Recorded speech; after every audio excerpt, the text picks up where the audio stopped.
Donc quand on parle de vicariance, on parle aussi d'avatar.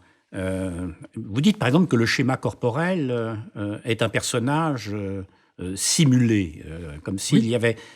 comment comprendre ici, reprenons cette notion de dédoublement à propos du schéma corporel, par exemple. Oui, si vous voulez, eh bien, je vais la reprendre à partir de ce sur quoi je travaille beaucoup en ce moment et qui me paraît être un des sujets modernes importants qui peut éventuellement intéresser le monde du sport, car je ne sais pas si aujourd'hui des avatars sont utilisés pour l'entraînement.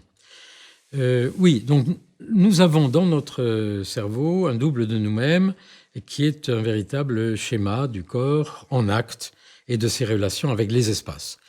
Et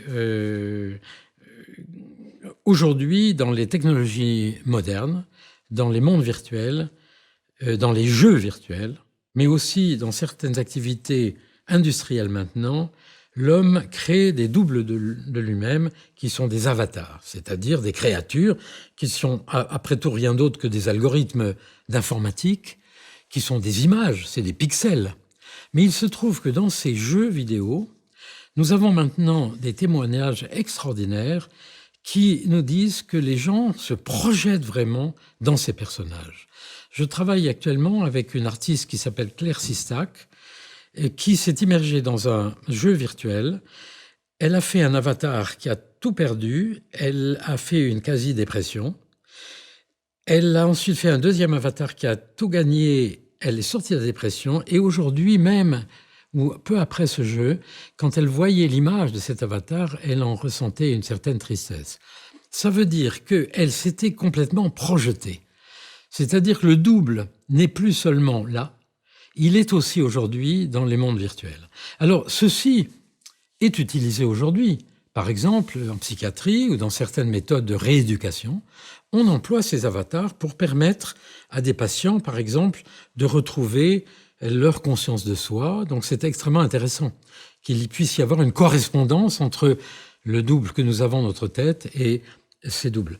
Dans l'industrie, on voit maintenant apparaître des ateliers aussi dans lesquels on apprend. Par exemple, dans l'EDF, nos amis de l'EDF ont déjà essayé depuis longtemps d'utiliser des avatars dans des centrales nucléaires virtuelles, par exemple, puisqu'on ne peut pas faire balader les gens dans les centrales facilement, pour qu'ils puissent apprendre. Et peut-être que cette utilisation des avatars pourrait être plus générale qu'on ne le croit, et même peut-être un jour intéresser, peut-être c'est déjà le cas, le monde du sport pour que les sportifs, qu'ils soient à l'école ou qu'ils soient dans des sports de haut niveau, puissent apprendre des gestes par l'intermédiaire de ce double sorti de leur corps, en quelque sorte, dans le monde virtuel. Cette chose-là a aujourd'hui en même temps un versant négatif, comme toujours, c'est-à-dire que beaucoup de gens, et surtout des jeunes aujourd'hui, passent beaucoup de temps avec leurs avatars dans des mondes virtuels. Et il y a donc un risque de quitter le monde réel et d'entrer dans ces personnages virtuels.